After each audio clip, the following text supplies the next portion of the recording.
একদিন একজন স্পন্সর বললো যে আচ্ছা ভাবি আপনাকে যদি এই টাকা, খুব অল্প টাকা, 50,000 টাকা আপনাকে যদি দিই তাহলে অ্যালবামটা করলে আমার কি লাভ হবে? আমি তখন অনেক তাকালাম, বললাম যে আপনার কি লাভ হবে? আপনার কোনো লাভ হবে না তো। বলে তাহলে আমি এটা স্পর্শ করবো কেন? এই তোর মন্দির মসজিদ, এই তোর কাশী বৃন্দাবন, আপনার পানে ফিরে চল, কোথা তুই তীর্থে যাবে মন, এই তোর মক্কা মদিনা। এমন একটা কথার আঘাত, কিছু না, যেটা আমি কখনো কাউকে বলতে পারবো না। একটা শিল্পীকে কথা দিয়ে এরকম একটা আঘাত করতে পারে, মানে ওই ইসের মতো, নিউক্লিয়ারের মতো আর কি। এখন আচ্ছা ঠিক আছে, ও মরে গেছে, এখন ও যা পার তা পেয়ে গেছে, এরকম। কিন্তু একটা শিল্পীর যে অতৃপ্ত মন থাকে, প্রত্যেকটা মুহূর্তে কিছু না কিছু সৃষ্টি করতে পারলে তার ভালো লাগে। তুমি সামনে এসে বলো, সামনে এসে তোমাকে যে কেঁদে কেঁদে বলবো যে হ্যাঁ আমাকে না এরকম প্রোগ্রাম দেয়নি, আমাকে ডাকেনি, এটা কোনো কথা হলো? Universal cardiac hospital. আপনার বাবার কি আগে কখনো বুকে ব্যথা হয়েছে? মাঝে মাঝে করতো, কিন্তু গ্যাসের ব্যথা মনে করে খুব একটা গুরুত্ব দিত না। আপনার বাবার হার্ট অ্যাটাক হয়েছে, এনজিওগ্রাম লাগবে। থাকুন নির্ভয়ে, আছে হৃদরোগের বিশ্বমানের চিকিৎসা সেবা ইউনিভার্সাল কার্ডিয়াক হসপিটাল। বাবা, আমি তো ভালো হয়ে গেছি। ইউনিভার্সাল কার্ডিয়াক হসপিটাল আমার হৃদয়ের বন্ধু। যখন আপনার পাশে ইউনিভার্সাল কার্ডিয়াক হসপিটাল, আপনি আর একা নন। ইউনিভার্সাল কার্ডিয়াক হসপিটাল, আপনার হৃদয়ের আরো কাছে। Universal medical college and hospital presents অনিমার গান ঘরে আমন্ত্রণ। শিল্পী জীবনের ব্যর্থতা, উচ্ছ্বাস, প্রাপ্তি, প্রত্যাশা, ঘাত প্রতিঘাত, হতাশা এবং নানা রকমের গসিপিং নিয়ে আজকের এই অনুষ্ঠান, আজকের এই পডকাস্টে আপনাদের আমন্ত্রণ। আজকের শিল্পী ফাতেমাতুজ জোহরা, সরাসরি কথা বলি তার সাথে।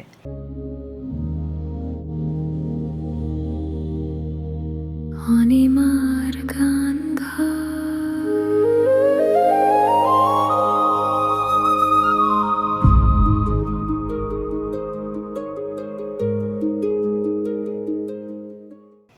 আপা, আপনাকে স্বাগতম। ধন্যবাদ তোমাকে। আপনি আমাদের অনেক প্রিয়। কতটা প্রিয় সেটা আসলে বলে প্রকাশের মতো না, আপনি জানেন আপনি আমার কত প্রিয়। আমার মনে হয় সেই প্রিয়টা বা ভালো লাগাটাই আসলে যথার্থ ভালো লাগা, যখন সেটাকে ডেফিনেশনে বাঁধা যায় না যে আপনি আমার কেন প্রিয়। আপনি গানের মানুষ, আপনি সুরের মানুষ, কিন্তু সবকিছুর ঊর্ধ্বে আপনি একজন অত্যন্ত ভালো মানুষ।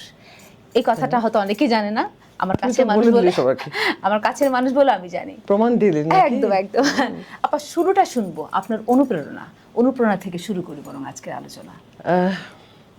অনুপ্রেরণা মানে কি, বাড়িতে গান বাজানো ছিল, আর আমাকে ভিন্ন করে অনুপ্রেরণা দেওয়ার দরকার তাদের হয়নি। মানে এটা একটা কম্পালসারি কাজের মধ্যে, যে পড়াশোনা যেমন তোর জরুরি তেমন গান জরুরি, এটাই আমার মাথায় ঢোকানো হয়েছিল।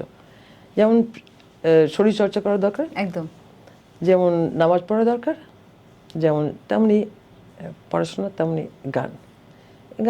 আমার মাথায় ওটা পুরো ঢুকে গেছিল, পারিবারিক ভাবেই আপনি গানের বলয়ে, সঙ্গীতের বলয়ে বড় হয়েছেন। সেক্ষেত্রে রবীন্দ্রনাথ, নজরুল বা অন্য সময় তো আরো অনেক কবিরা ছিলেন, আধুনিক গান ছিল। ছোটবেলাকার কথা, দাদুর ছিল গ্রামোফোন রেকর্ড, একটা গ্রামোফোন রেকর্ড থাকে না, পিন দিয়ে বাজায়, এলপি, ওই যে পিন দিয়ে ওরকম দাদু ছিল। অনেকগুলো রেকর্ড ছিল দাদুর, কোনোদিনও আমাদের টাচ করতে দিত না।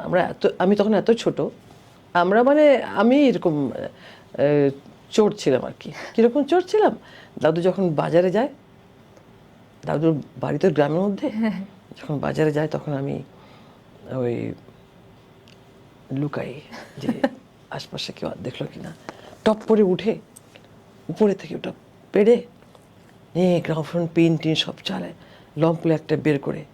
মানে আমি যখন 5-এ পড়ি বা 6-এ পড়ি, তো অনেক ছোট, ওই অকামটা করার কিন্তু বয়সটা আমার হয়নি। কিন্তু আমি পিন দিয়ে পাশে চালাতাম, যেটাই আসতো ওটাই শুনতাম, কত যে কিছু শুনতাম ওখানে। নেশাটা ওই ছোটবেলাকার একেবারে, যেটা চুরি করে শুনতাম গান, জগন্মোহন মিত্রের চিঠি শুনতাম, তারপরে আরো অনেক গান শুনতাম, যে ওটা শুনতাম যে কে মল্লিকের গাওয়া, যে শ্মশানে কেন মা গিরি কুমারী, কেন মা তোমারি এমন বেশ শ্মশানে কেন মা।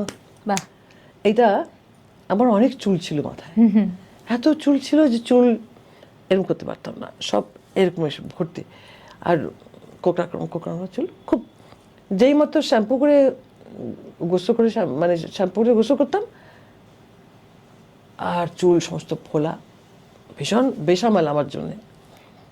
আব্বা অমনি আমাকে দেখে এই গানটা, শ্মশানে কেন মা গিরি কুমারী, তো এই গানটা কিন্তু আমি জানি না গানটা কার, খুব স্মরণীয় এই কথাটা। তো এইসব গান শুনতাম, আরও অনেক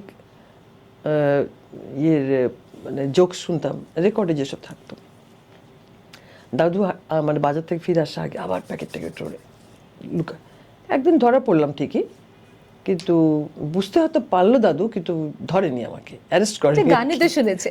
হ্যাঁ, সেই ছোট্ট টগর থেকে সেই আমাদের ছোটবেলায়। প্রিয় ফাতেমাতুজ জোহরা হয়ে ওঠার পেছনে অনেক নিশ্চয়ই পদ এইগুলো গেছে। নিশ্চয়ই, হ্যাঁ এগুলো। সেই ক্ষেত্রে আপনার আজকে এই সময় এসে কারো মুখ মনে পড়ে যে কৃতজ্ঞতা জানাতে ইচ্ছে করে সেই মুখগুলোকে, যদি পারতাম? দেখো অনিমা, খুব সুন্দর একটা প্রশ্ন করলে তুমি। অনেকের মুখ মনে পড়ে, অনেকের যে সময়টা আমার পিছনে দিয়েছেন অনেকে, তাদের মুখগুলো একে একে মনে পড়ে আমার। হয়তো আমি বলা শুরু করলে কারো কারো নাম বলা হবে, কারো কারো নাম বলা হবে না। আমার গুরুজি তো আছেনই, আমার বাবা মা, তারপরে আমাদের দাদু, আমাদের ফ্যামিলি কিন্তু সৈয়দ ফ্যামিলি, একটু গোড়ামি ছিল, কিন্তু আমাদের গানের জন্যে বা আমার বোন নাচতো ছোটোবেলায়, আমিও নাচতাম ছোটোবেলায়, এটা কোনো বাধা হয়নি। তো আমার খালা ছিলেন প্রখ্যাত শিল্পী আঞ্জুমান আরা বেগম, এবং বড় খালা ছিলেন জেবুনেশ্বর জামাল। তো আমার মায়ের ঘরের ওইটা, সুতরাং ইন্সপিরেশন দিতে হয় না ভিন্ন করে, ওটা একটা এমনি এমনি হয়ে গেছে। এবং প্রচণ্ড একটা প্যাসিভ গাইডিং ছিল, যে তুমি কি মানে running in a right way আর রং ওয়ে। এটা কিন্তু এখন বুঝি যে একটা শিল্পীর জন্য রং রাইট ওয়ে একটা থাকতেই হবে। তুমি সবসময় যে তুমি সবাই অনেক মানুষকে ডিপেন্ড করে তুমি চলবে, এটা তো হয় না, তোমার প্র্যাকটিস দরকার। একদম যেটা ছিল আমার বাড়িতে প্রচণ্ড, এবং এত মার খেয়েছি আব্বার কাছে প্র্যাকটিস করতে বসিনি বলে। কেন কখনো আমাকে শেখানো না এটা যে তুমি হ্যাঁ টিভিতে গান করবে, তুমি রেডিওতে গান করবে, গান তোমার, এটা কখনো আমি শুনিনি। বরঞ্চ এখন কিন্তু এখন স্কুলে আসার আগে আমার মেয়ে টেলিভিশনে গান গাইতে পারবে, তো শর্ত থাকে একটা, স্কুলে ভর্তি করবে। তাই তো দেখি এখন। হ্যাঁ, তো আব্বা বলতো তুমি একদিন মসুর ডাল আর হলুদ নিয়ে একটু চিমটি দিয়ে হাতের মধ্যে নিয়ে একটুখানি লুকে লুকে লাগাচ্ছি ক্যামেরার সামনে, ক্যামেরার সামনে সরি, মানে একদিন হলুদ একটু ফেশিয়াল করছেন বাড়িতে বসে, ফেশিয়াল কি জানি না, তখন আমি ক্লাস 9-এ পড়ি। তো ওটা নিয়ে সবাই বলে হ্যাঁ একটু কাঁচা হলুদ বাটা, একটু মসুর ডাল বাটা দিয়ে যদি মুখটা খুব সুন্দর হয়। তা আমি বলছি একটু দেই তো, কেমন একটু নিয়ে একটু দিচ্ছি আর তাকাচ্ছি আয়নার সামনে, আব্বা যদি ঢোকে আমি তো ধরা খেয়ে যাব। ঠিক ধরা খেলাম। তো বললো কি জানো, যে ওই বাইরের চর্চা করার থেকে ভিতরের চর্চা করা বলো অনেক ভালো, মারের থেকেও বেশি এটা। কিন্তু বাহিরের ফাতেমাতুজ জোহরা এবং ভেতরকার চর্চিত ফাতেমাতুজ জোহরা, এই দুয়ে মিলে কিন্তু আপনি, কারণ আমার মনে আছে, আমি যদি নিজেকে ছোটই বলি আপনি নিশ্চয়ই মাইন্ড করবেন না, যখন থেকে আমি আপনাকে জানি, আপনাকে দেখি, তখন থেকে কিন্তু আপনার কণ্ঠের একটা জাদু রয়েছে। সবাই জানে যে ফাতেমাতুজ জোহরা নজরুল সঙ্গীতে, এবং এখন যেমন অ্যাক্ট্রেসদেরকে বা অ্যাক্টরদেরকে যেরকম ক্রেজ থাকে, আমি শুনেছি আপনাদের সময়টাতে আপনি সেই জায়গাটা লিড করতেন, ক্রেজ মানে মানুষের ফাতেমাতুজ জোহরা মানে উনি আসছেন বা উনি আসবেন। সেক্ষেত্রে এই ব্যাপারটাকে আপনার সময় কিরকমভাবে এনজয় করতেন? দেখো সত্যি কথা বলেই কিন্তু আমি সত্যি কথা বলে ফেলো, অবশ্যই আপা, এটা তো দর্শকের পক্ষ থেকে, শ্রোতার পক্ষ থেকে, কিন্তু আমার বিরাট পক্ষ ছিল বাড়িতে। তার থেকেও বড় স্ট্রং পক্ষ ছিল যে আমাকে এখন বলবে তোর তো গান হয় না, তুই কেন গান গাচ্ছিস। হ্যাঁ, মানে এই ভয়ে আমি মরে গেলাম যে আব্বা আমাকে একদিন বলছে 92 হবে তখন, 92 সালে আব্বা অসুস্থ হওয়া ওই বছরই, এই ডাক্তার মানুষ তো মাইক্রোস্কোপ দেখতেছে বসে বসে, মা পাশে বসা, আমি পাশে বসা। আব্বা কি বললো জানো, একবারে পিন দিয়ে খোঁচা মারার মতো বললো, যে লোকে বললো আচ্ছা না, বলি তুই নাকি ভালো গান গাস। আমি কি করলাম জানো, বোকার মতো বললাম না না না,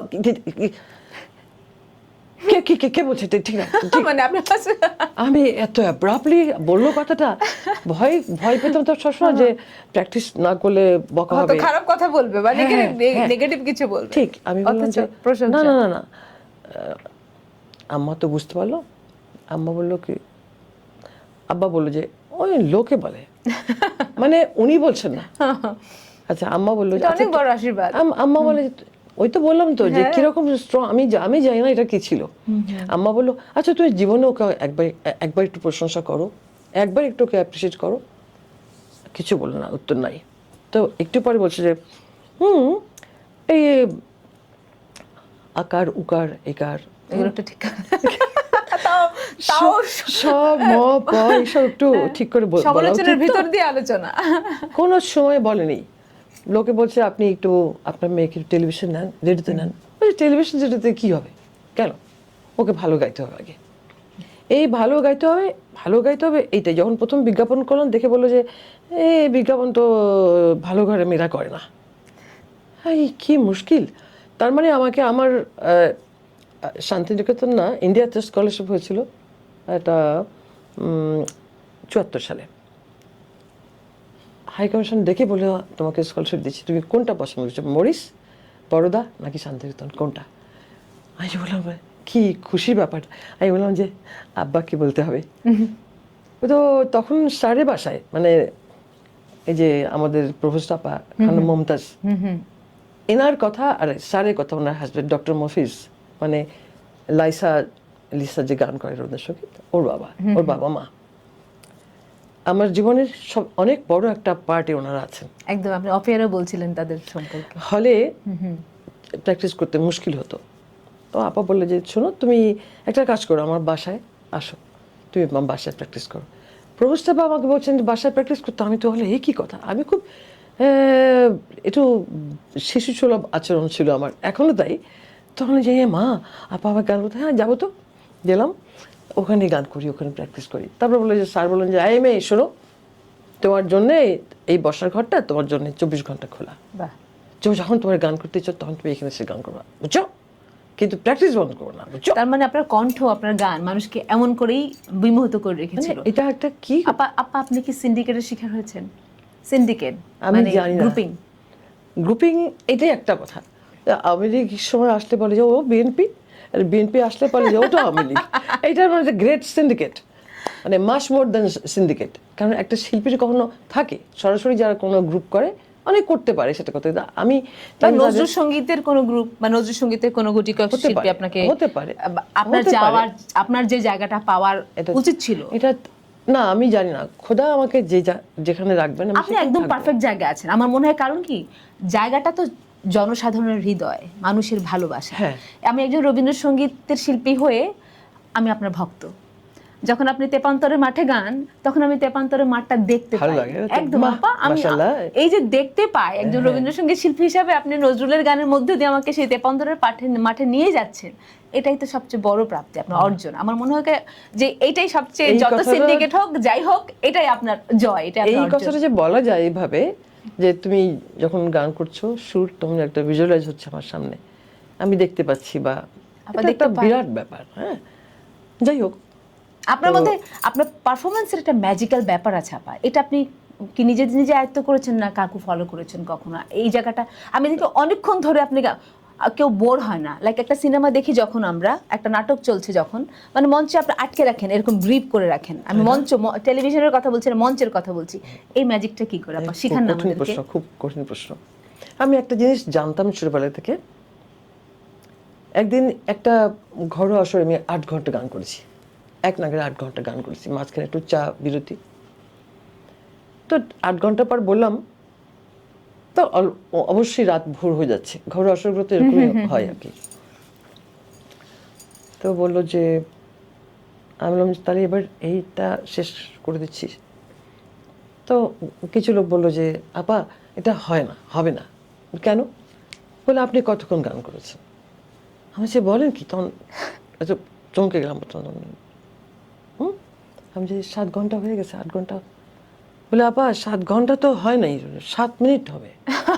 দেখো আমি সঙ্গে সঙ্গে কয়েকবার এরকম ঘটনা ঘটেছে। আমি তাদের বললাম যে এই কথাটা আমি একটু বিশ্লেষণ করি এভাবে, যখন তুমি কষ্টে একটা সময় পার করবে তখন কি তোমার 1 মিনিট তোমার কাছে 1 ঘন্টা, 1 ঘন্টা লাগবে। 100 বছর তোমার কষ্টের সময় পার হতে চায় না। আর আনন্দময় সময় হলে দেখবো যে পুট করে তার চলে মানে গেছে। গান আমাদের কাছে মেডিটেশন, আপনার কাছে হয়তো বা ঠিক এরকম তাই। হতে পারে যে কষ্ট হয় না তাদের। আছাড় আর আঁচড়, দুইটা কথার মধ্যে শব্দটা দুইটা, একটা হচ্ছে আছাড়, একটা হচ্ছে আঁচড়। হ্যাঁ, একটা আঁচড় কাটা আর আছাড়। আমাদের দেশে কি আপা শিল্পীরা যথার্থ মূল্যায়ন পায়? তার শিল্পের, তার কদরটা কি যথার্থ কোনো হয়? শিল্পী ওভাবে পায় না।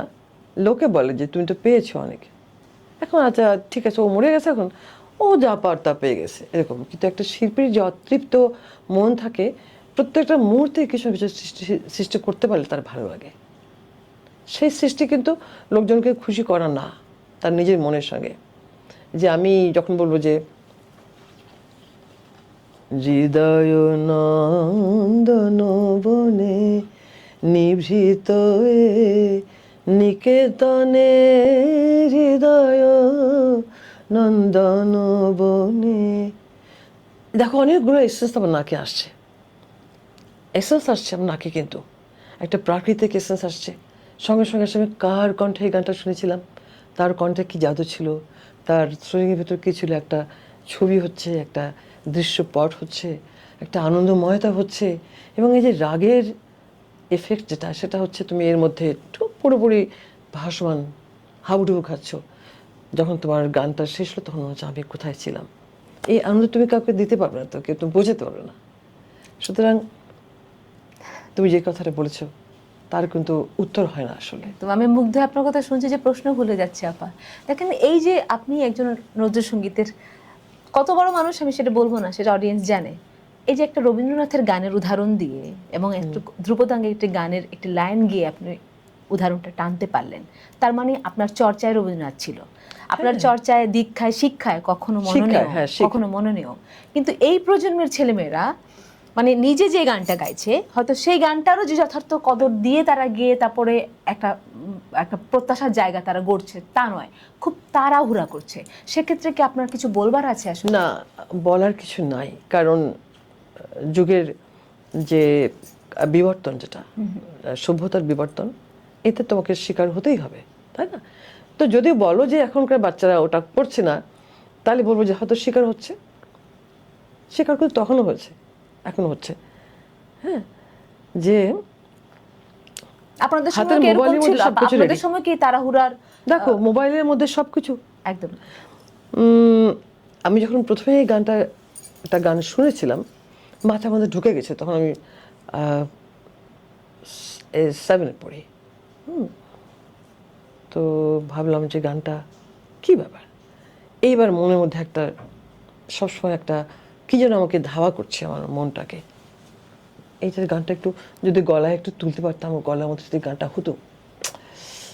এই যে আমার প্রত্যেকটা মুহূর্তে আমার একটা অতৃপ্ত মন কাজ করছে, কাজে কামে সবখানে, মানে পাগলের মতো আমি থাকতাম আর কি গানের সেই সময়টা, এখনো থাকি তাই।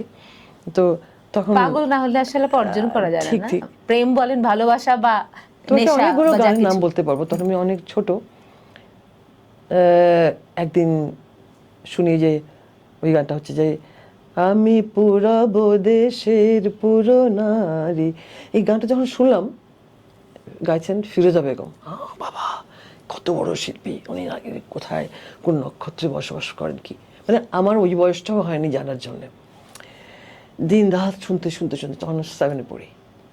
কত বছর পরে এসে এই গানটা যখন একটু শুনি টেলিভিশনে, না আপা।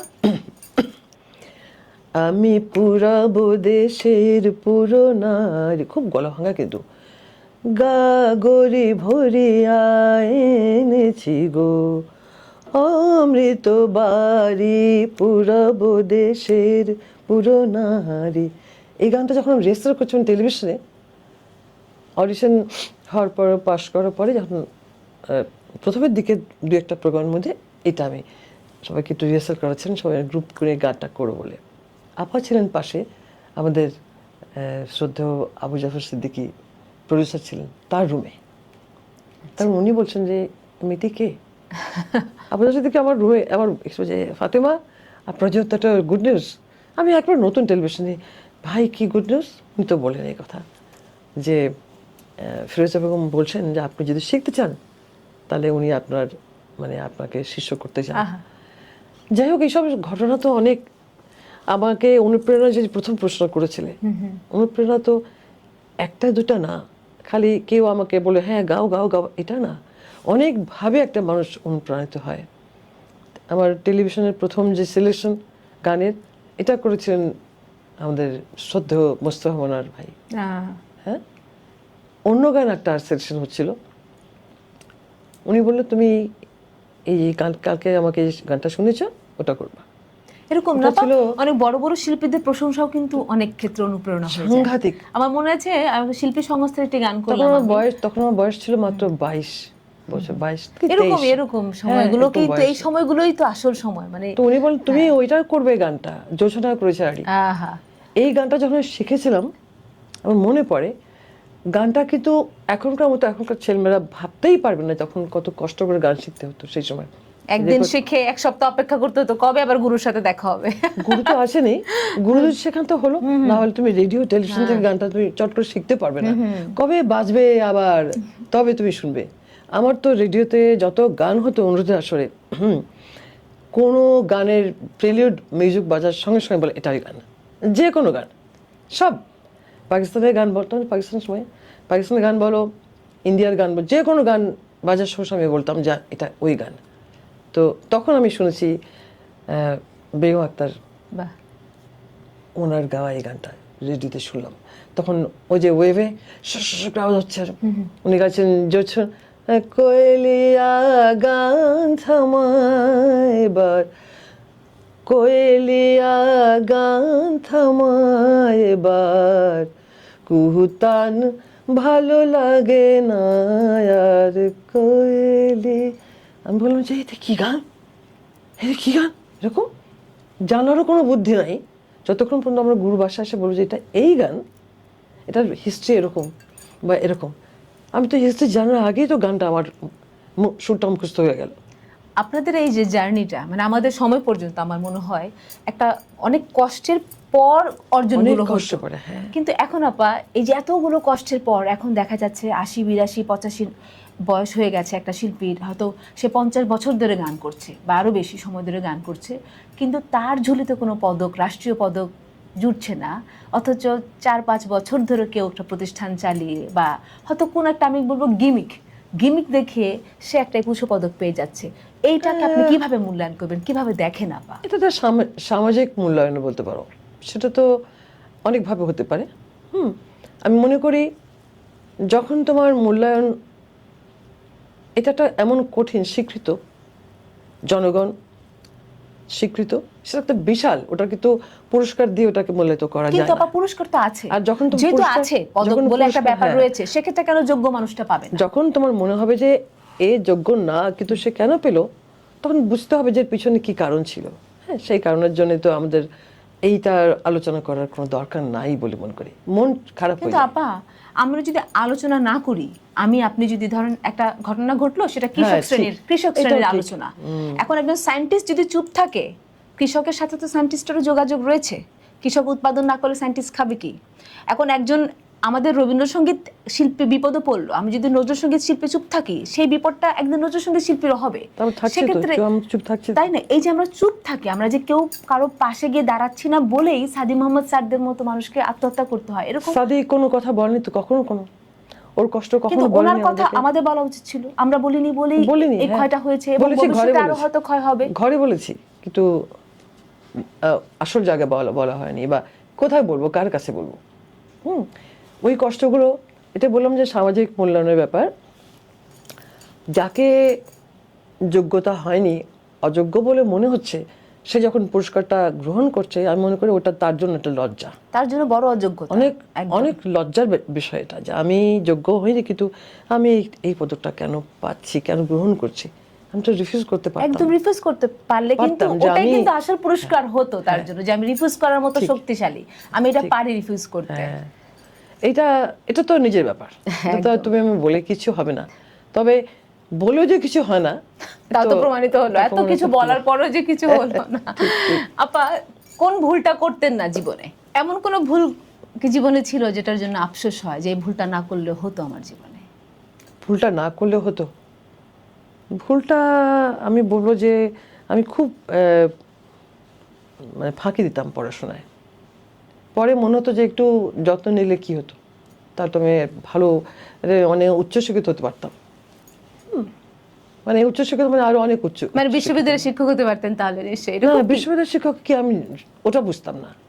মানে পড়াশোনা করে মানুষ যেমন অনেক বড় হয়, পড়াশোনা করেছি আমি, আপনি আর কত বড় হবেন আপা?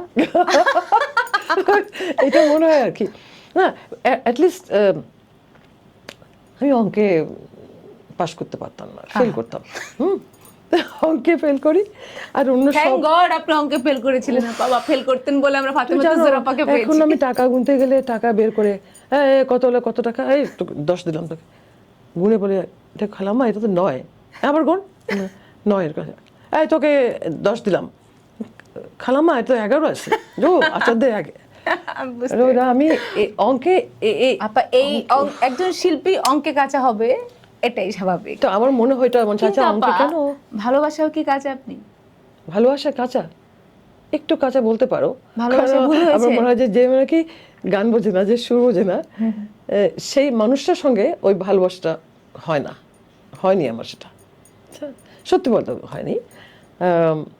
কিন্তু ভালোবাসা আমি ভালোবাসতে পারি, প্রচন্ড ভালোবাসতে পারি আমি। আমার নাতিটা সারাদিন আমার কোলের মধ্যে থাকে। ভালোবাসা পেয়েছি অনেক, আমার নাতি তো নাতি আমাকে, না আপা, নাতি না, নাতি তো এই প্রয়োজন মানুষ, আমি আমি ওটা আপনার আমি জানি আমি না। যৌবনের ফাতেমা ওটা জোহরাকে আমি চাইছি জানি না তো। যে আপনার কাঙ্ক্ষিত ভালোবাসা, যে ভালোবাসাকে আপনি চেয়েছেন, আমরা খুঁজি না, ওটা আমি বেড়াই। জানি না, কারণ সেই পক্ষটা আমাকে বলবে তো, এবং ওটা আমার মনোনীত হতে হবে, সেটা আমি জানি না তো। কারণ কি একটা শিল্পীর জীবনে সবচেয়ে বড় চাওয়া বোধ হয় ভালোবাসাই না? আমি জানি না, কারণ আমি একসময় কোনো একটা সময় বুঝলাম যে গান বোঝে না সে, বা গানের কদর নাই, তখন কিন্তু আর আমার ওইটা জন্মায় না, আর হয় না, ভালোবাসাটা জন্মে না। তারপর সে কি বললো না বললো বা কি বলবে তার জন্যই তো ওয়েট করাটা ঠিক না।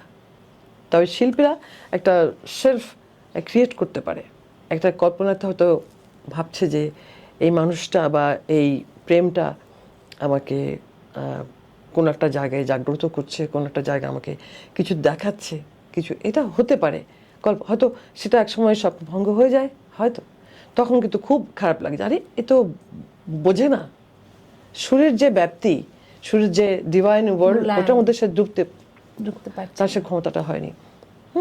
সুতরাং তার সেটা সুরে ডুববার যদি ক্ষমতা না থাকে তাহলে সুরের মানুষকে মূল্যায়ন সে কিভাবে করবে? সেটা খুব, এটা মুশকিল, কিন্তু সত্যি কথা গানের। আর কেউ সুতরাং যদি, আমাদের কি আপা এই কম্প্রোমাইজ গুলো করেই চলতে হয়? কেন, তুমি তো সুর আছে তোমার কাছে, সুর আছে না, ওর তো ওয়ার্ল্ড, মানে ওর যে তার মানে divine- আপনি বলতে চাচ্ছেন আমরা মানুষের কাছ থেকে প্রত্যাশা না করে বরং আমার নিজের শক্তিটাকে আমরা ভর করে চলি? আমার আমার এই উল্টা মনে হতে হয় এরকম, যে আমি সুর দিয়ে মানুষকে ওইখানে আরেকটা দুনিয়া দেখাতে পারবো বা পারি, কি বাণী দিয়ে, সুর দিয়ে। এটা সত্যি কথা, তুমি মানবে যে বাণী যখন তোমাকে বলবো যে আমার মাথা নত করে দাও হে তোমার চরণ ধুলার তলে, কিংবা সকল অহংকার হে আমার ডুবাও চোখের জলে আমার মাথা নত করে দাও হে তোমার চরণ ধুলার তলে। আপাই আলাপ চলতেই থাকবে। আপনাকে পেয়েছি, গল্প ফুরোবে না আসলে। যাচ্ছি একটু বিজ্ঞাপন বিরতিতে। Universal medical college and hospital presents অনিমার গান ঘর থেকে ছোট্ট বিজ্ঞাপন বিরতি। আছেন আমাদের কাছে আমাদের অতি আদরের অতি প্রিয় মানুষ ফাতেমা জোহরা, নিশ্চয়ই সরবেন না স্ক্রিন থেকে। বাবা ইউনিভার্সাল কার্ডিয়াক হসপিটাল। আপনার বাবার কি আগে কখনো বুকে ব্যথা হয়েছে? মাঝে মাঝে করতো, কিন্তু গ্যাসের ব্যথা মনে করে খুব একটা গুরুত্ব দিত না। আপনার বাবার হার্ট অ্যাটাক হয়েছে, এনজিওগ্রাম লাগবে। থাকুন নির্ভয়ে, আছে হৃদরোগের বিশ্বমানের চিকিৎসা সেবা। Universal cardiac hospital. বাবা, আমি তো ভালো হয়ে গেছি। ইউনিভার্সাল কার্ডিয়াক হসপিটাল আমার হৃদয়ের বন্ধু। যখন আপনার পাশে ইউনিভার্সাল কার্ডিয়াক হসপিটাল, আপনি আর একা নন। ইউনিভার্সাল কার্ডিয়াক হসপিটাল, আপনার হৃদয়ের আরো কাছে। ফিরে এলাম বিজ্ঞাপন বিরতির পর, যাচ্ছি আলোচনায়। আপা, এবার আপনার গানের রেকর্ডিং, সেই সময়ের যারা গান রেকর্ড করতো, যে কোম্পানিগুলো গানের প্রকাশ করতো, তারা এখন নাটক প্রকাশ করছে। এই যে তখনকার যে একটি সময় আর এখন যে গান রেকর্ডিংয়ের একটা দৈন্যতা, আমি মনে করি যে ভিজুয়ালাইজেশনের যুগে আমরা গান রেকর্ড করতে কেমন যেন কার্পণ্য প্রকাশ করি। মানে ইউটিউব তো আছে, ইউটিউব, কিন্তু আমাদের তো আসলে আমরা রবীন্দ্র নজরুলের শিল্পী যারা, আমাদের কিন্তু শুধু ইউটিউবে একটা গান ছিলাম, একটা মিউজিক ভিডিও করলাম অনেক বাজেট করে, সেই রকম শিল্পী নই আমরা। সেক্ষেত্রে সেই সময়টা আপনার প্রাপ্তির সাথে এই সময়ের যে একটা ব্যবধান, তার মধ্যে দিয়ে একটু তুলনামূলক আলোচনা যদি আমরা শুনতে চাই। এই গানের রেকর্ড, ক্যাসেট, তখন তো ক্যাসেট ছিল, সেটা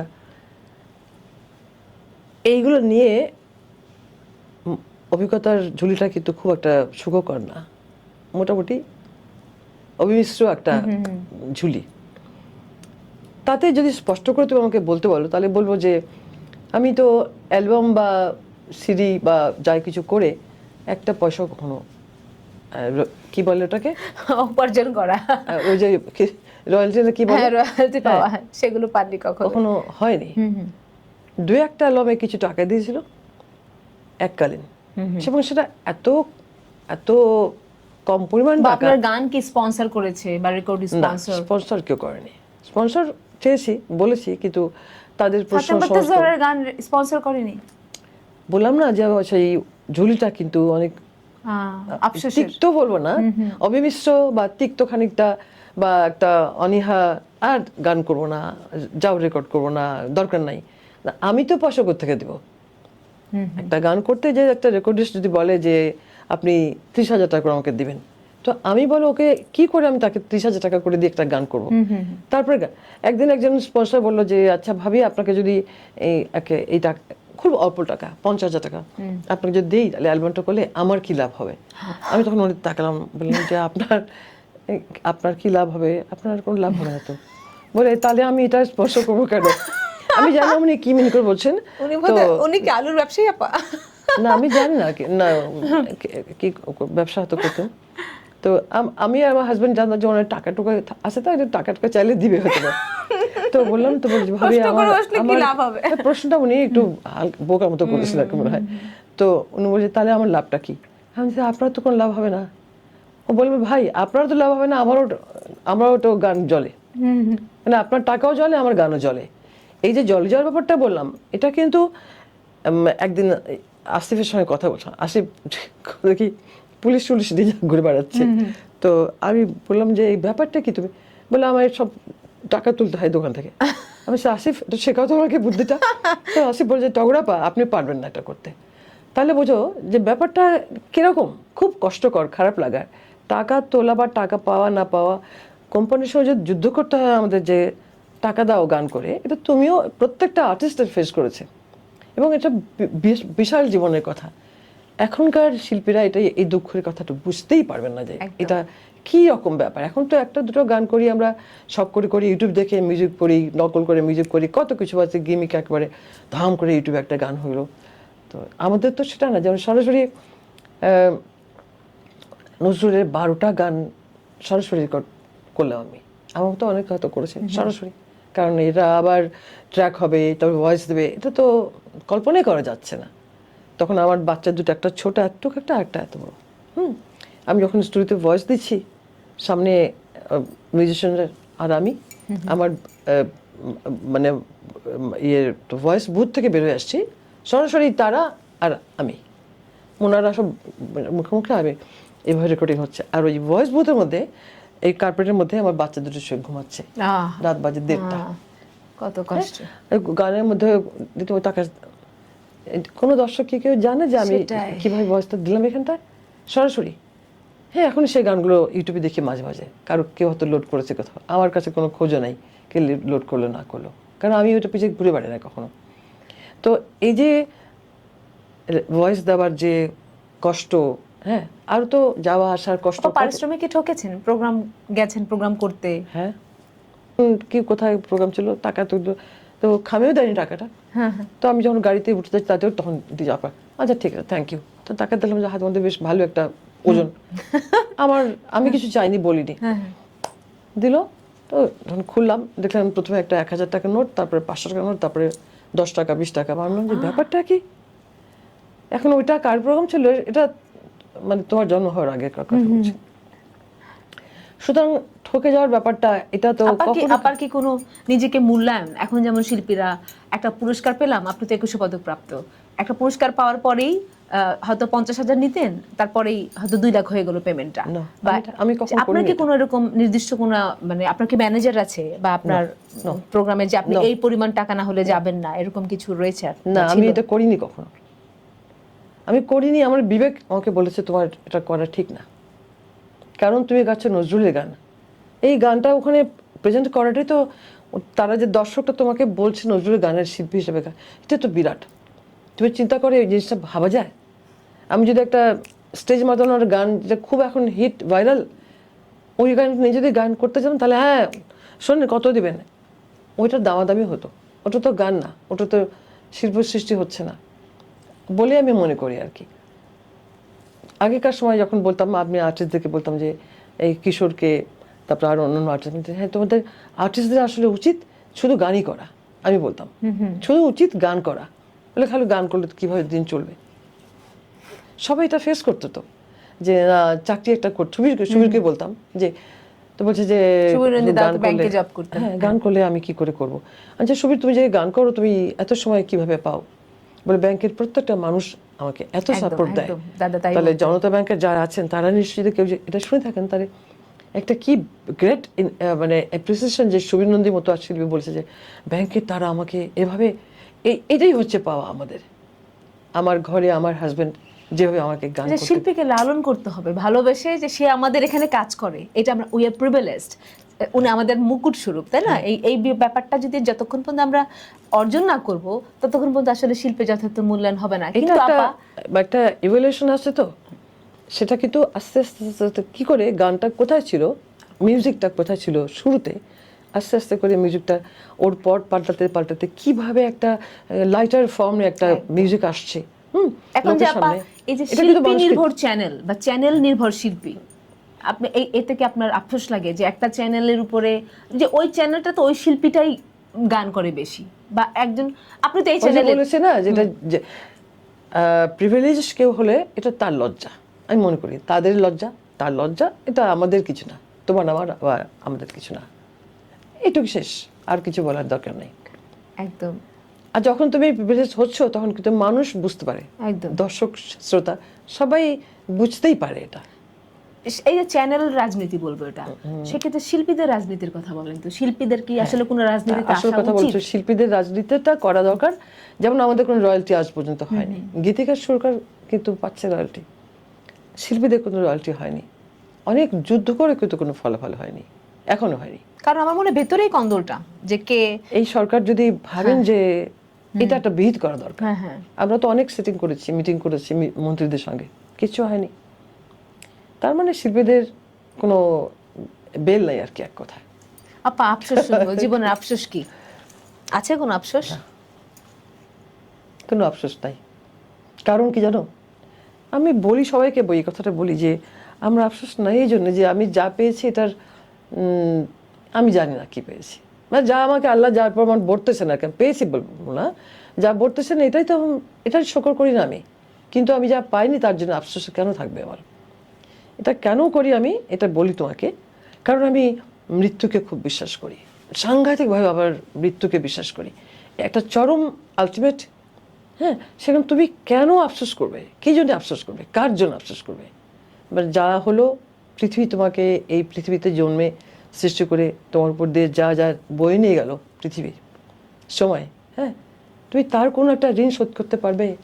আলো, হাওয়া, বাতাস, অক্সিজেন, সবুজ, সূর্য, হ্যাঁ, পূর্ণিমা, পারবে না তো, তাহলে তুমি কেন আশা করছো? এটা আমি বিশ্বাস করি চরমভাবে, এবং যে কোনো মুহূর্তে একটা মানুষ চলে যাবে, সেটা আমার ভিতরে কোনো আফসোস নাই, এবং এটা আমার মনের মানে যতটুকু পেয়েছেন এটা এটা না, এটার পাই জন্য না আপনি- পাই, এটার জন্য আপনি ঈশ্বরের কাছে কৃতজ্ঞ। কৃতজ্ঞতা আমি কৃতজ্ঞ যেমন তার কাছে তুমি আমাকে এই যে আমাকে তুমি বাঁচা নামে বাঁচাচ্ছ, এটা কি বাঁচা না আরো অনেক কিছু, নাকি মরা, না কি আমি তো জানি না। কিন্তু আমি বিশ্বাস করি যে তুমি এই প্রকৃতির প্রতি কোনো খারাপ ব্যবহার করতে পারো না। বা শিল্পীদের রিউমার লাইক যখন নাকি আপনি অনেক অনেক বিশাল, আপনাকে সবাই ভালোবাসে, তখন একটা শ্রেণী আপনার দুর্নাম করার জন্য কিছু নেতিবাচক কথা ছড়াচ্ছে। এটা তাদের দুর্বলতা, আমার কিছু না। সেক্ষেত্রে আপনি কি ফেস করেছেন আপনি এরকম? আমি সবসময় ফেস করছি, কিন্তু আমি এখন আমি বলি যে এটা তোমাদের ব্যাপার, আমি তো জানি না। এবং পরিবার কে এতে সাফার করে আপা? আপনার পরিবার সাফার করেছে এগুলোতে? পরিবার সাফার করে না, পরিবার আর্টিস্টদের, তোমার পরিবারও তাই, শুনলে বলবে যে আরে এসব কি কথা বলে। হ্যাঁ, আর সত্যি হলেও তারা বলবে, শুনুন তুমি তো পরিবার থেকে এত সাপোর্ট পাচ্ছ যে শেষ তুমি সত্যি কিছু একটা কিছু হচ্ছে তোমাকে কেন্দ্র করে, কিন্তু তোমার ঘরের মানুষরা বলছে যে আরে বাজে কথা ফেলে দাও। এটা সেটাই আসল পরিবার মূলত, মানে সংকটে যখন পাশে থাকে। তাছাড়া এই গান বাজনাটা তো অনেক পরিশ্রম সাধ্য ব্যাপার, সাধনা করতে হয়, ওর মধ্যে থাকতে হয়, নিজের ভিতরে এটাকে অনেক বেশি কিছু থিঙ্কিংটা থাকে, তো ওইটা নিয়ে কাজ করাটা অনেক কঠিন ব্যাপার। তারপরে মনে করো আমি সবাইকে বলি যে আচ্ছা আমি কি পার্টি করব, নাকি আমার আল্লাহ 3টা সন্তান দিয়েছে, আমি তাদেরকে মানুষ করব না বড় করব, না হাজবেন্ডকে দেখব, না সংসারটা দেখব, নাকি আমার নিজেকে দেখব, নাকি পার্টি করবো? আমি বলো তো কোনটা করব? আমাকে পার্টি করতেই হবে এমন তো কোনো কথা নাই। পার্টি বলতে আপা রাজনীতি? পার্টি রাজনীতি, কোনো দল, সিন্ডিকেট, আচ্ছা আচ্ছা। আমাকে যাই হোক না, আমাকে ওটা করতে হবে। তাহলে আমার আপনাকে কি আপা প্রপোজ করা হচ্ছে যে আপনি এই দলে আসেন, যেমনটা হয় শিল্পীদেরকে ডাকে? ওটা তো হয়েছে। কারণ রাজনীতির স্বার্থে কিন্তু ওটা তো- শিল্পীদেরকে তারা ব্যবহার ওটা তো করছে, আমরা সবসময় শিল্পীরা হচ্ছে। ব্যবহৃত হচ্ছেও। সেক্ষেত্রে আপনার ওটা তো সবসময় হচ্ছে। আমি মনে করি এটা আমার জন্য সম্মান। আমি না পারলে বলবো যে না আমি তো পারবো না করতে, সময় আমার নাই তো করার জন্য। কিন্তু আপনার কি মনে হয় না আপা যে যদি সেই ক্ষেতটুকু, সেই অবক্ষয়ের জায়গাটুকু যে যদি পট পরিবর্তন হলো, কিন্তু শিল্পীদের জন্য বলার একটি জায়গা দরকার, সেক্ষেত্রে যোগ্য হ্যাঁ, শিল্পীদের ওই সেটা। জায়গায় থাকতে হবে। যোগ্য শিল্পীরা নাই বলে কিন্তু শিল্পীদের পক্ষে কথা বলার মতো মানুষজন নেই। এটা থাকা মানে উচিত। আমি আমার একার স্বার্থটা নেবার জন্য পেছন পেছন না, কোনো কাজ শিল্পী করছি। কোনো কিন্তু শিল্পী যখনই সকলের স্বার্থ নিয়ে কথা বলবো তখন কিন্তু আমাকে সামনে এসে দাঁড়াতে হবে। তখন সেই শিল্পী যদি না বলে, সেই শিল্পীরা যদি যারা লিড করবে বা করছে বা করেছে, তারা যদি শিল্পীদের পক্ষে না বলে, তখন তুমি কি করবে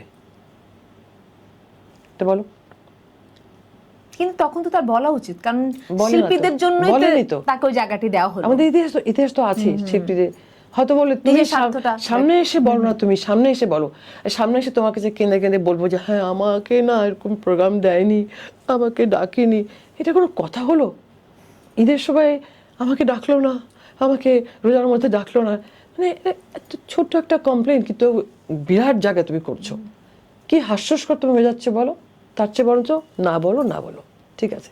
একটা শিল্পী কিন্তু চায় ওইটা একটু বলুক, আমাকে একটু বলুক, একটু গান করতে বলুক, একটু পার্টিসিপেট করতে বলুক, এটাই চায়।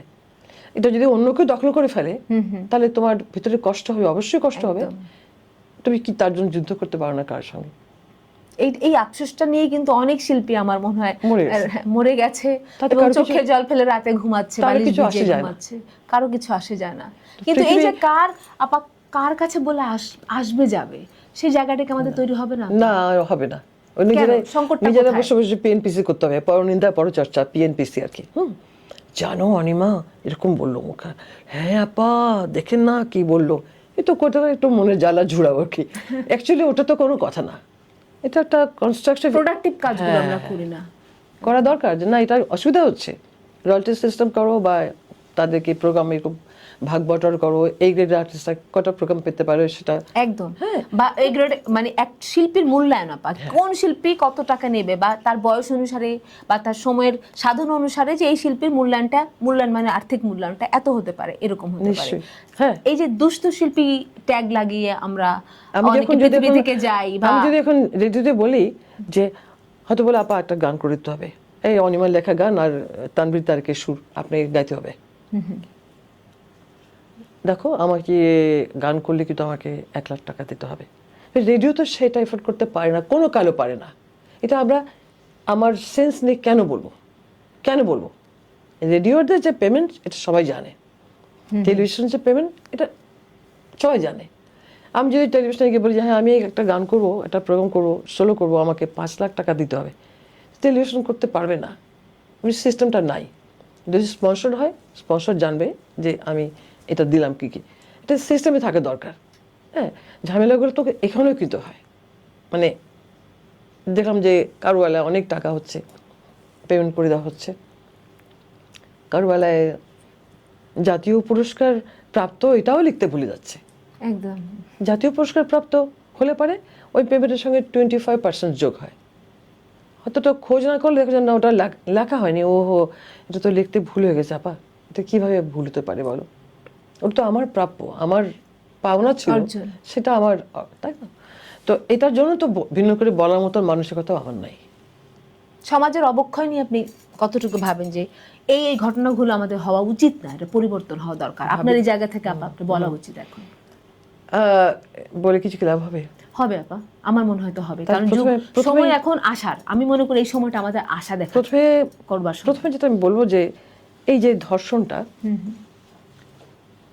এটা বন্ধ হওয়া দরকার, এখন অমনি বন্ধ হওয়া দরকার। হ্যাঁ, শিশু ধর্ষণ বলো বা ধর্ষণ বলো যেটাকে, ওই কথা বলো, এবং বলাৎকার যেটা, এটা তো প্রথমে বন্ধ করা দরকার। যে কোনো সরকার আসুক, যে কোনো মানুষ আসুক, পৃথিবীর এর ইতিহাসে কঠিন শাস্তি না হলে তো হবে না আপা, পৃথিবীতে- বন্ধ হয়তো একেবারে হবে না, কিন্তু সংখ্যাটা তো কমবে যদি মৃত্যুদণ্ডের মতো কঠিন শাস্তি উদাহরণ হিসেবে আমরা করতে পারি। পৃথিবীর ইতিহাসে এগুলো অনেক পুরনো ঘটনা, তুমি এটা ইতিহাস পড়লে জানবে। কিন্তু এই যুগে এসে, এই ডিজিটাল যুগ তো আগে ছিল না, এখন তো মানুষ অনেক কিছু জেনে গেছে, পরিষ্কার জ্ঞান তাদের হয়েছে। যখন ওরকম বেশি হতো একটা মানে জঙ্গলি মনোভাব, প্রস্তর যুগে, তখন হয়তো এত চিন্তা করেনি মানুষ। কিন্তু এখন তো সব কিছু সে একদম তার মোবাইলের ভাবনা মধ্যে। চিন্তা অনেক শৃঙ্খলিত হয়ে গেছে। এখনো যদি এটা হতেই থাকে তাহলে আর বলার কিছু নাই। তো যে কোনো কিছু সিস্টেম হোক কিছু, তার আগে প্রথমে এই অনিয়ম বা এই কি বলবো, এটা কি নারীর বলবো, প্রতি শ্রদ্ধা, ওই অপরাধ, জায়গাটা। নারীর প্রতি শ্রদ্ধা, তো নারীর প্রতি তো নারীরাও শ্রদ্ধা করে না, মেয়েদের প্রতি তো মেয়েরাও শ্রদ্ধা করে না। নারীর বড় শত্রু হয়তো নারী। না এখন না, এটা যুগে যুগে হচ্ছে।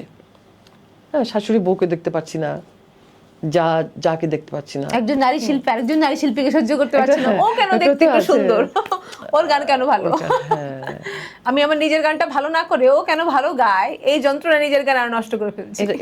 এটা তো মানে স্বভাবগত স্বভাব, এটাকে কন্ট্রোল করার জন্য ওই প্রকৃতির কাছে মাপ চাইতে হবে যে আমাকে এই অভ্যাস থেকে আমাকে মুক্ত করো তুমি। আমার খুব লো হচ্ছে এবং আমার খুব হিংসা হচ্ছে বা আমার খুব গায়ে জ্বলে যাচ্ছে, আল্লাহ তুমি আমাকে একটু এটাকে মানে সংবরণ করার শক্তি দাও। তাছাড়া তুমি তো পারবা না করতে, তাই না? আপনাকে যদি বাংলাদেশ শিল্পকলা ডিজি করা হয় আপা, ওকে, হ্যাঁ কি করবেন? প্রথম কাজটি কোনটা করবেন?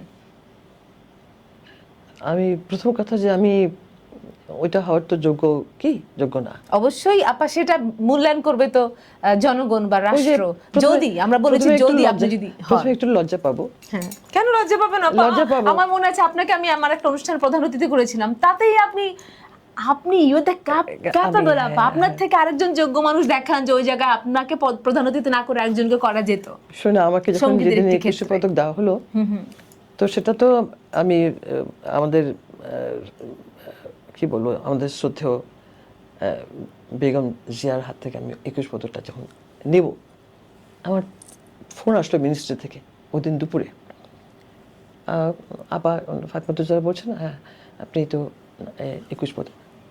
আমি ওই ল্যান্ড ফোনে, তখন মোবাইল ফোন শুনে 2006-তে আমি ফোনটা নিয়ে কী করলাম জানো, ফোনটা নিয়ে বললাম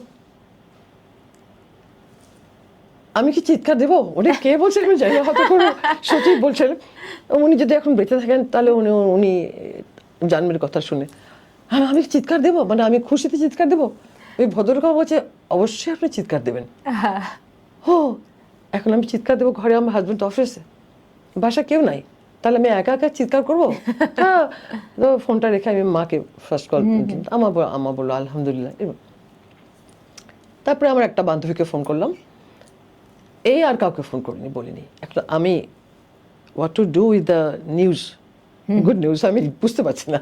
তাহলে আমরা ডিজি হলে কি করবো? তারপরে শুনো, শিল্পকলা ডিজি হলে কি করবো? বাচ্চাদেরকে এটা বলবো, তারপরে কি লজ্জা লাগে? বাচ্চাদের শোন, আমি না 21 পদক পাইছি, এটা তো হয় না। হাজবেন্ডকে বলবো যে আমি আমার না 21 পদক পাইছি, লজ্জা থেকে তো সাদি বলতো যে আল্লাহ কি লজ্জা। সাদি বলতো না, আমার ওর মতো বলতো যে কি লজ্জা। তো পত্রিকার লোক আমাকে ইন্টারভিউ করলো, কত আবার এই মুহূর্তে ফোনে বলছে, এই মুহূর্তে আপনার অনুভূতি কার কথা মনে হচ্ছে? আমি বলছি এই মুহূর্তে আমার বাসায় কাজের লোকদের কথা মনে হচ্ছে। চুপ, তারা যদি স্যাক্রিফাইস না করতে আমার পেছনে। বলে আপা কাজের লোকদের কথা মনে হচ্ছে? আমি হ্যাঁ অফকোর্স। আপা কেন? আমি বলছি ওমা গো, এই সংসারের দায়িত্ব ওরা না নিলে আমি তো কাজে গান করতে পারতাম না বাড়ি। না, আমি মনে হচ্ছে আমার সম্পূর্ণ 21 পদকটা ওই বাড়ির কাজের 2-3 লোকজনে দিয়ে দিই। কাজের লোক বলতে আমি বলি না কখনো, যারা আমাকে হেল্প করে বাড়িতে। একদম একদম। হ্যাঁ, পরে প্রমাণিত হলো, পরে বারবার করে আমি এটাই বলেছি যে ওরা যদি আমার হ্যান্ড না দিত আমি কাজ করতে পারতাম না। তা আমি এখনো বলি যে আমার 21 পদকটা প্রাপ্তির যে আনন্দটা, এটা হচ্ছে ওদের জন্য দিয়ে দিই। ওই ছোটবেলা একটা লেখা পড়েছিলাম যে যদি তুমি রাখাল বালককে বলছো তুমি যদি 1 কোটি টাকা পাও তাহলে তুমি কি করবে? এই প্রশ্নটা আমি করি, তারপর বলে আজকে প্রশ্ন করব না। 1 কোটি টাকা বলছো, সে বললো যে আমি যদি 1 কোটি টাকা পাইতাম তবে গুড় কিনে খাইতাম। ও পৃথিবীর শ্রেষ্ঠ খাবার গুড় জানে। তো 1 কোটি টাকা পাইলে, নতুন বাচ্চাদের জন্য বলছি যে 1 কোটি টাকা পাইলে আমি গুড় কিনে খাইতাম।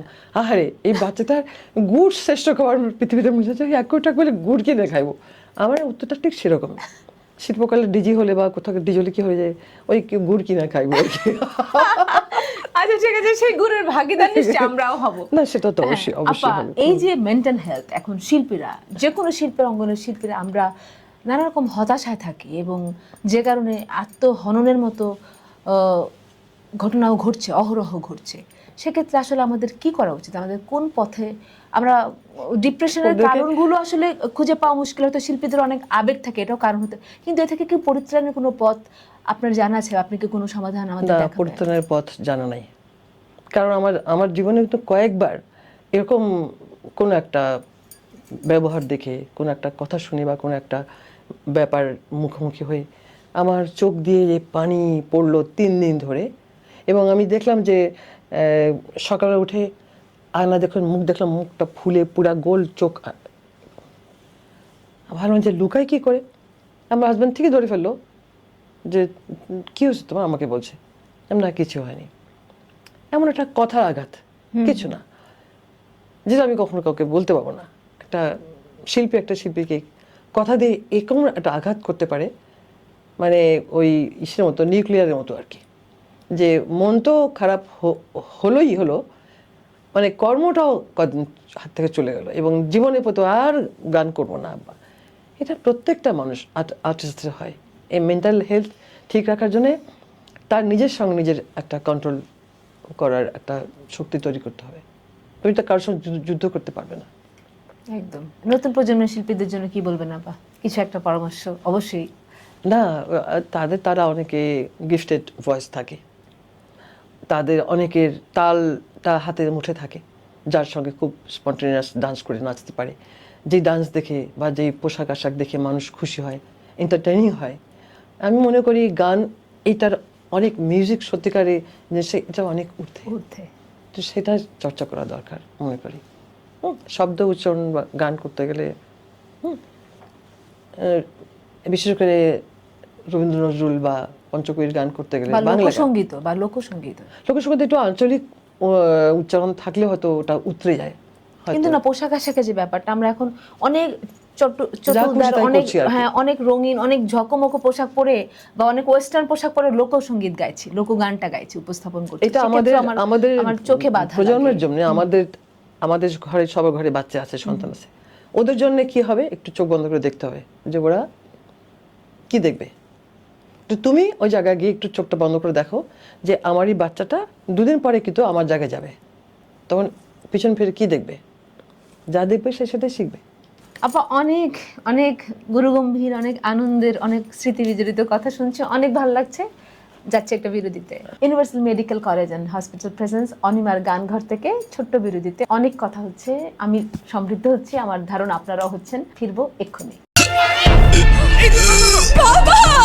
Universal cardiac hospital. আপনার বাবার কি আগে কখনো বুকে ব্যথা হয়েছে? মাঝে মাঝে করতো, কিন্তু গ্যাসের ব্যথা মনে করে খুব একটা গুরুত্ব দিত না। আপনার বাবার হার্ট অ্যাটাক হয়েছে, এনজিওগ্রাম লাগবে। থাকুন নির্ভয়ে, আছে হৃদরোগের বিশ্বমানের চিকিৎসা সেবা। Universal cardiac hospital. বাবা, আমি তো ভালো হয়ে গেছি। ইউনিভার্সাল কার্ডিয়াক হসপিটাল আমার হৃদয়ের বন্ধু। যখন আপনার পাশে ইউনিভার্সাল কার্ডিয়াক হসপিটাল, আপনি আর একা নন। ইউনিভার্সাল কার্ডিয়াক হসপিটাল, আপনার হৃদয়ের আরো কাছে। ফিরে এলাম বিজ্ঞাপন বিরতির পর। আপা, শিল্পী না হলে কি হতেন? শিল্পী না হলে শিল্পী হতাম। কি শিল্পী? রন্ধন শিল্পী? না, গানের শিল্পী হতাম।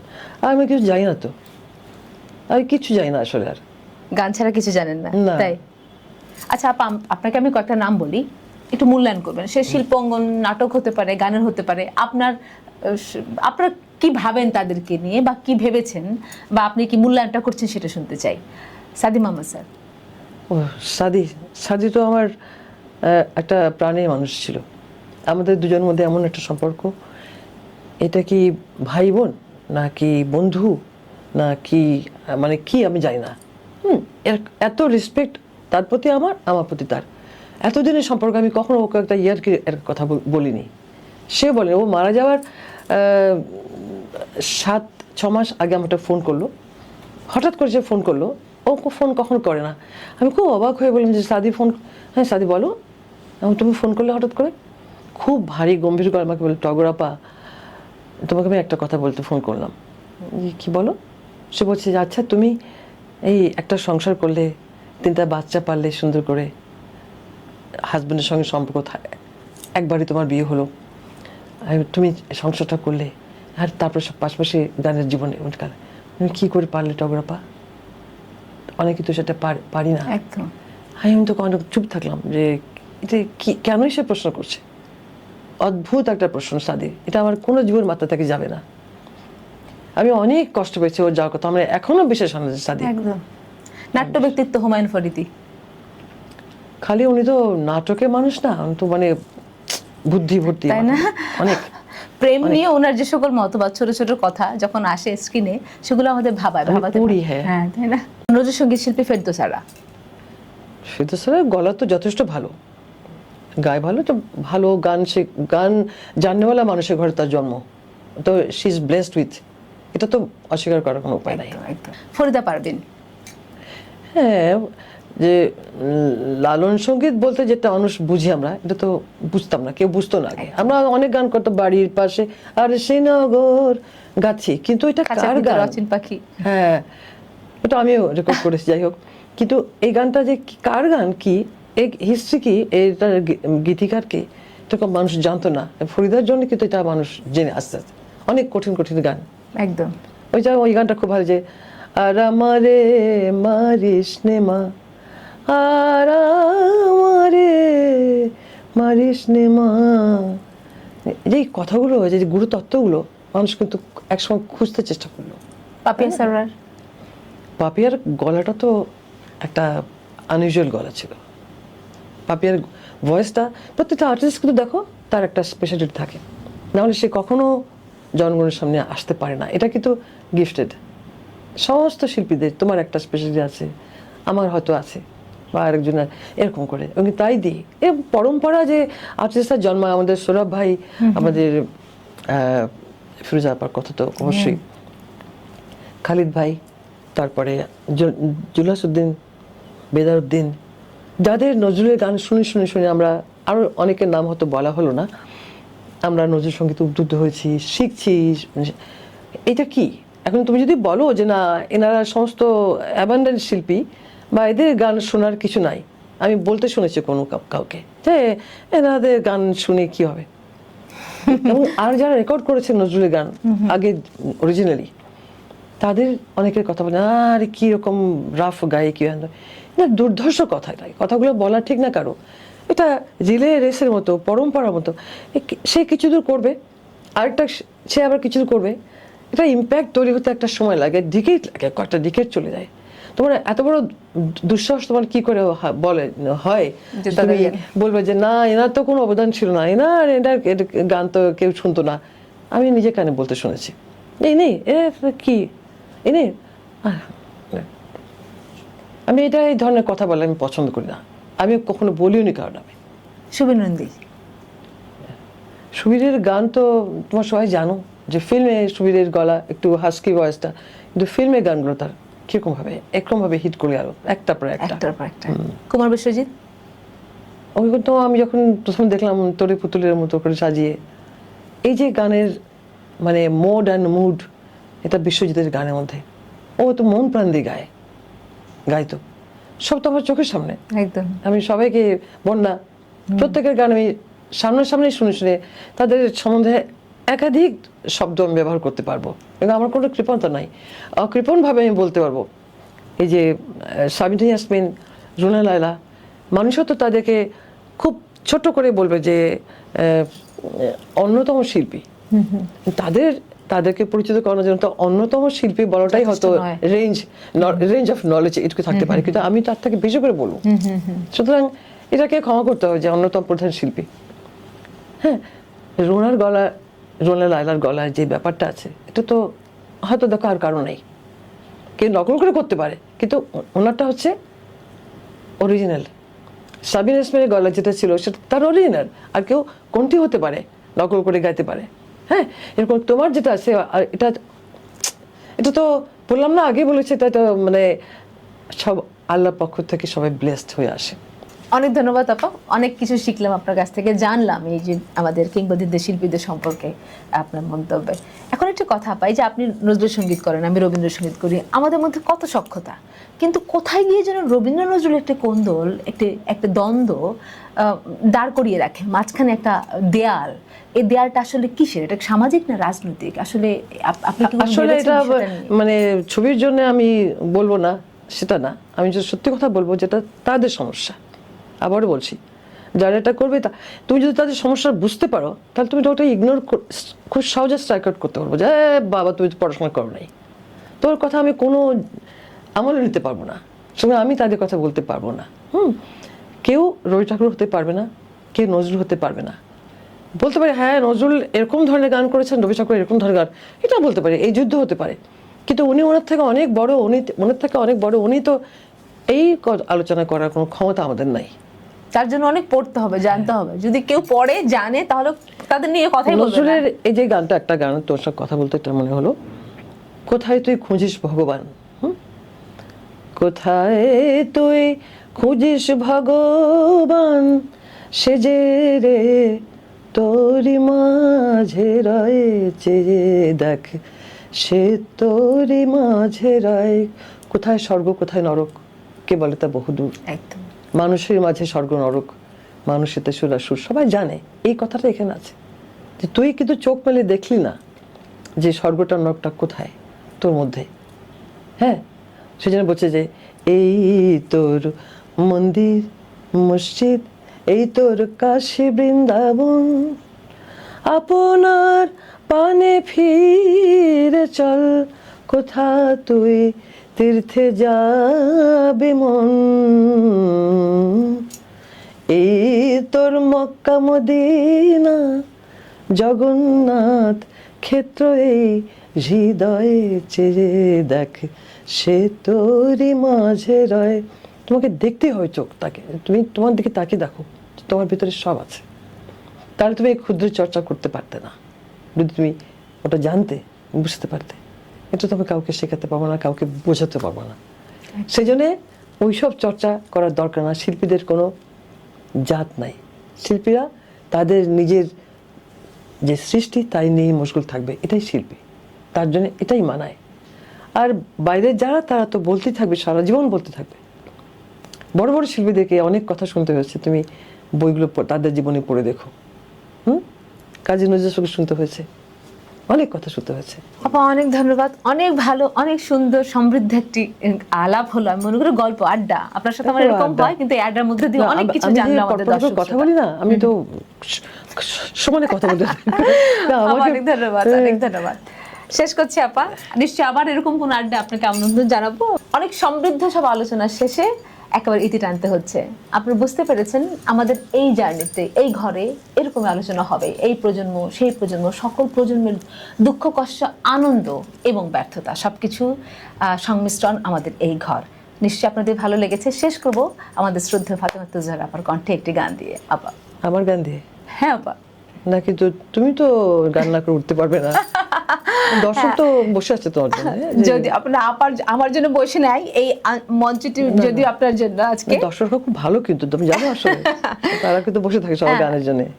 নিশ্চয়ই। তাহলে আপা, আপনি যেহেতু বলেছেন আপনি আমরা শ্রদ্ধেয়, আমি নিশ্চয়ই গাইবো। আমার একটি গান কয়েকদিন ধরে মাথার মধ্যে ঘুরছে, আছেন এরকম আমাদের সকাল বিকাল কিছু কিছু গান আমাদের ভর করে। চেষ্টা করছি একটু। আমার অভিমানের বদলে আজ নেব তোমার মালা, আজ নিশেষে শেষ করে দে চোখের জলের পালা। আমার অভিমানের বদলে আজ নেব তোমার মালা, আমার কঠিন হৃদয়টারে ফেলে দিলেন পথের ধারে, আমার কঠিন হৃদয়টারে ফেলে দিলেন পথের ধারে, তোমার চরণ দেবে তারে মধুর পরশ পাষাণ গালা, আমার অভিমানের বদলে আজ নেব তোমার মালা। শেষ করবো বাবা আপনার গান দিয়ে। আচ্ছা, তুমি একটু যে গানের কথা তুমি বলছিলে, হ্যাঁ, এটা পরদেশি মেঘ যাও রে ফিরে, পরদেশি মেঘ যাও রে ফিরে, বলিও আমার পরদেশি রে, পরদেশি মেঘ যাও রে ফিরে, সে দেশে যাবে বাদল ঝরে, কাঁদে না কি প্রাণ একলা ঘরে, বিরহ ব্যথা নাহি কি সেথা, বাজে না বাঁশি নদীর তীরে, পরদেশি মেঘ लौट जा रे कहीं से मेरे परदेसी से परदेसी मेघ।